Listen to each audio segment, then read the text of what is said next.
So ano bang meaning ng mga numero dito sa ating mga cordless drill na karaniwan nating makikita? So ito po yung torque setting niya o clutch setting limit. So ito yung maximum niya dito 18. Yung kanyang clutch po is pag na-reach na po niya, saka siya magsislip. Halimbawa ilipat natin dito sa number 1. Yan, kaya pa nating pigilan yan at magsislip yung kanyang clutch dito. So observe nyo. Yan po.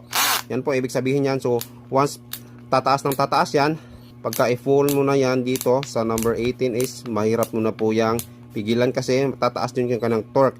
Ito naman is yan, masakit na sa kamay. Up to 35 Newton meter po